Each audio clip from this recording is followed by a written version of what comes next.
voy a darle fin en una forma magistral al tema de la bella, la lepra y el espejo. Voy a darle fin porque, de todas maneras, hemos visto que, igual que en la cocaína, ácido cocaína, hay un ácido, el ADR y el ADN son ácidos. Por eso se dice ácido desoxirribonucleico, ácido ribonucleico. ¿Por qué? Porque son ácidos. Y las cuestiones materiales y las cuestiones del alma y el espíritu son tratadas también desde la antigüedad por grandes filósofos y grandes teólogos. De ahí que se atreve a decir el profesor Ferreira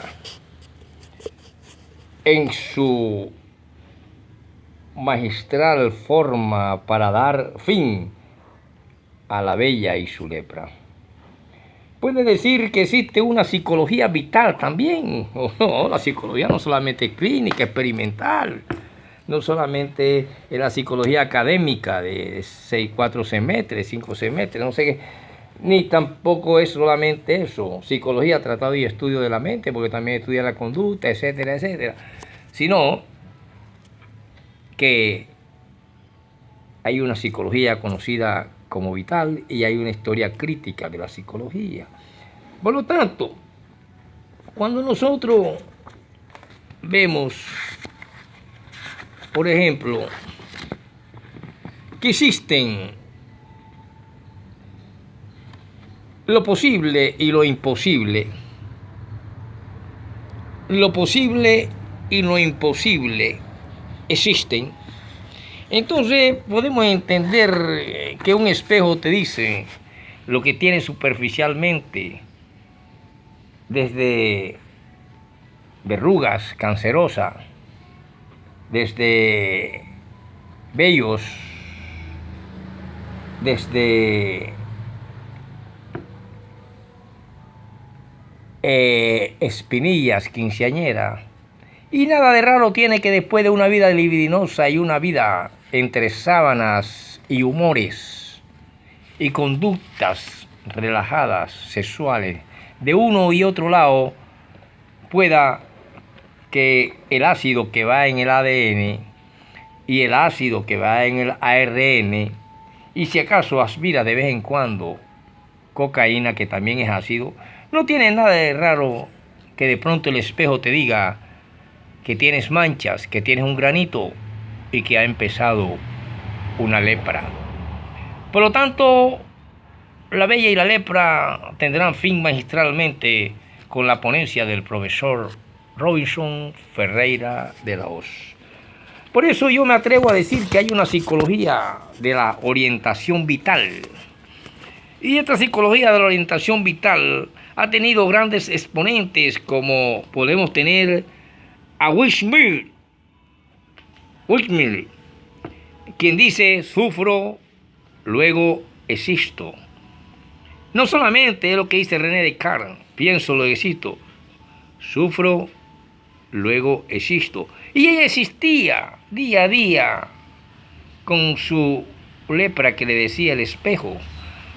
Pero ella no sabía que el ADN se lo podría traer de siglos y siglos atrás a un presente hoy moderno. Por eso hablamos de un tiempo pasado presente, y que su futuro ahora era incierto, y que sabía que en cualquier momento se desplomaría en cualquier calle de la ciudad, colapsaría como colapsan los edificios, sean viejos o nuevos. Entonces podemos decir que a la luz de la psicología vital, que nos dice que antes el mensaje psicológico, por ejemplo el eslavo, este hombre tiene que ser ruso, que Rusia vota muy grande, muy grandes hombres en todas las esferas científicas, como también su nombre puede ser de la India. Lo cierto es que B.J. Buchmer dice que hace algo más de una década buscó y encontró refugio en tierra hispánica. Un día aciago le había llegado el turno de compartir el destino que sufren en nuestra época millones de seres que se van formando y forzados por dictados ajenos o de la propia conciencia a abandonar sus hogares. Un día cualquiera hay que amputar los miles o las miles de raíces físicas y espirituales que unen extrañablemente a un hombre a la morada geográfica y cultural que le había asignado la vida aparentemente para siempre. Por eso fue que vino a España casi desnudo, ligero de equipaje, como los hijos de la mar, huérfano de todos los bienes, familias, amigos, bienestar, campo adecuado para actividades creadoras, éxito, etc. Y él aquí menciona cuando dice equipaje como los hijos de la mar. Esto pertenece a unos versos de Antonio Machado, el gran poeta humilde, que siempre vistió casi de harapo y ha sido uno de los más grandes que ha tenido la tierra hispana. Entonces, la psicología vital nos dice que nosotros somos vida y que a través de la sangre recibe oxígeno nuestro cerebro y nos permite pensar, actuar y mantener una vida saludable. Por lo tanto, ella, la bella,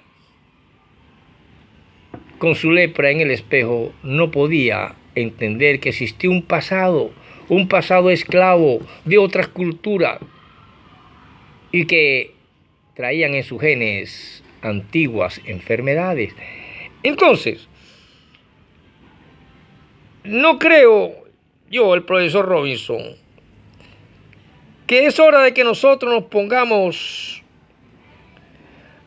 en deuda con la intuición artística, quien precedió la conceptuación científica en el camino hacia la psicología.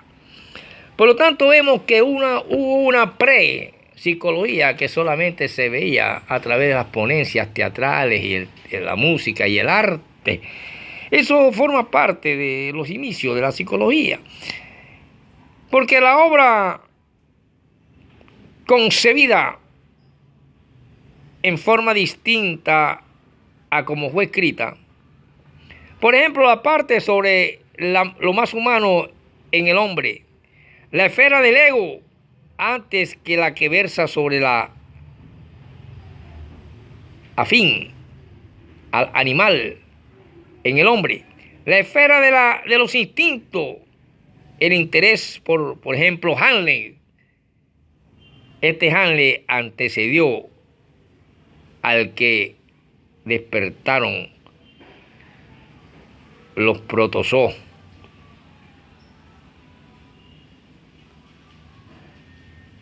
Entonces vemos que Hamlet despertó un gran interés, como en una época lo despertaron los protozoos.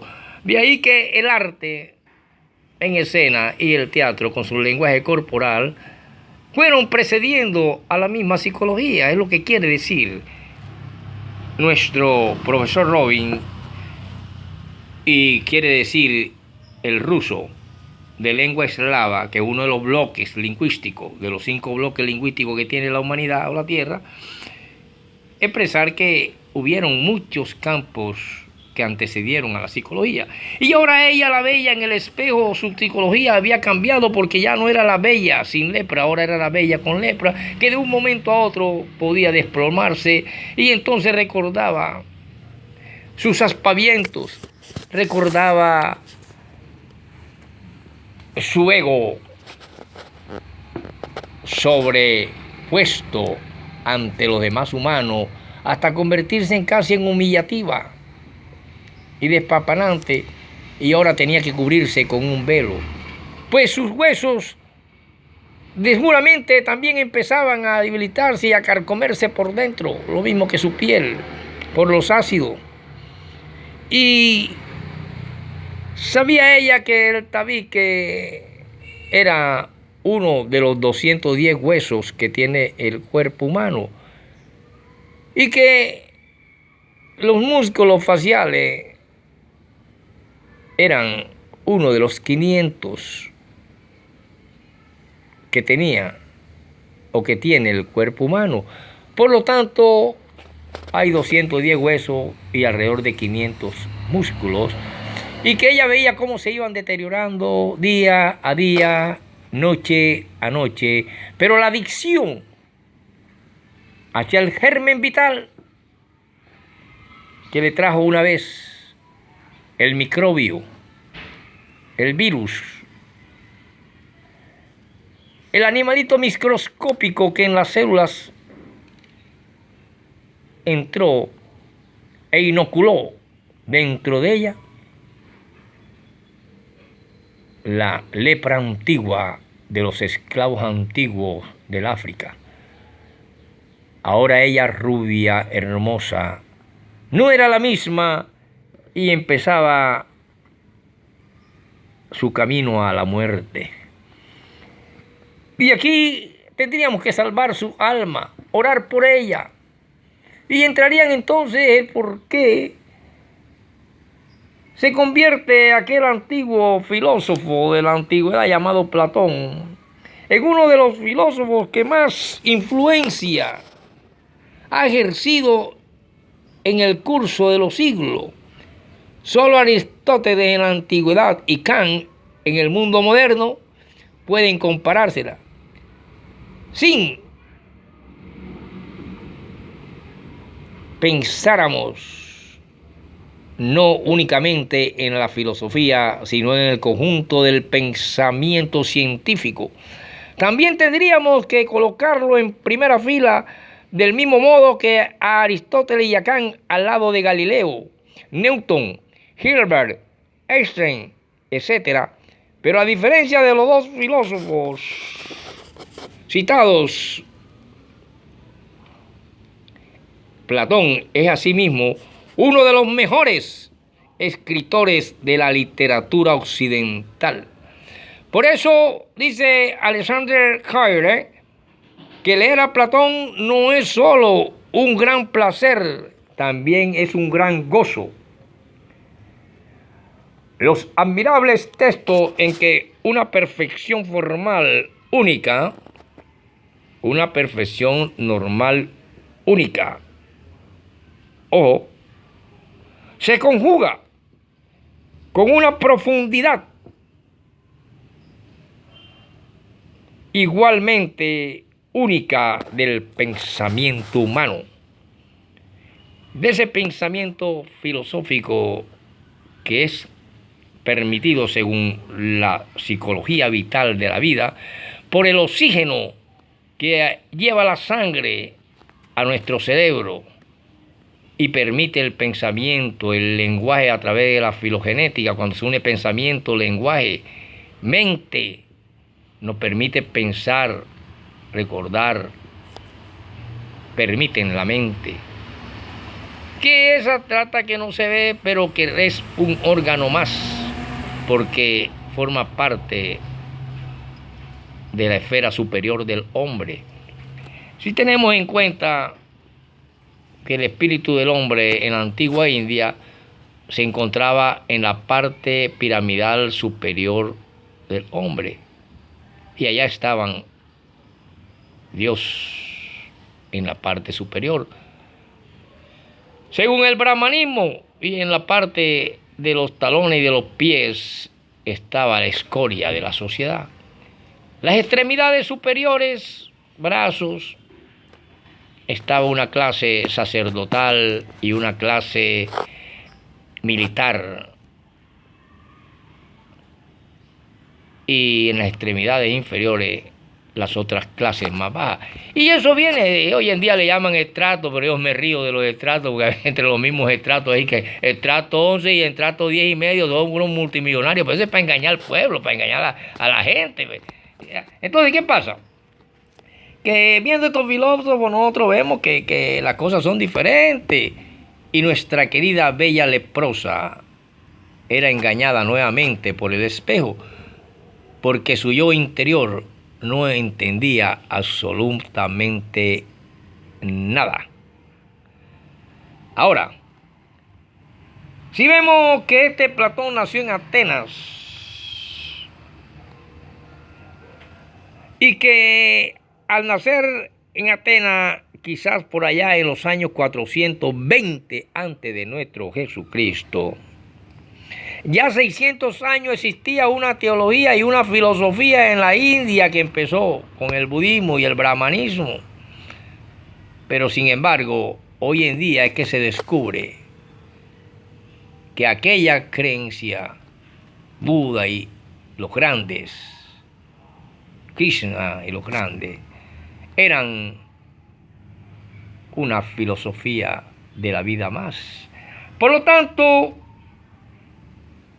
sufro, entonces vivo. Y así vemos que este hombre que nace en el año 427 y murió en el 347. O en próxima clase explicaré esto, por qué 427 y después aparece 347. Porque antes de Cristo se va de lo mayor a lo menor. Lo menor se acerca más a la era cristiana, a la era de Cristo. Por ejemplo, el 347. Y si él nació en el 427, se dice antes de Cristo. Y murió alrededor del 347 antes de Cristo. Lo que quiere decir que se saca cuenta y se da la edad de él. Siendo aún joven, dice. Siendo aún joven. Entonces, vemos que él conoció a Sócrates, a quien habría de rendirle en su obra tributo de admiración, pues era su gran maestro. El encuentro con su maestro ha sido considerado como el acontecimiento más importante de la vida de este filósofo que habló de la alma y que se introduce en teología esta partícula cuando Roma se hace al cristianismo. Entonces, en el año 399, Sócrates, acusado de corrompimiento o de corromper a la juventud, es condenado a beber la cicuta, lo cual habrá de impresionar profundamente a su pupilo,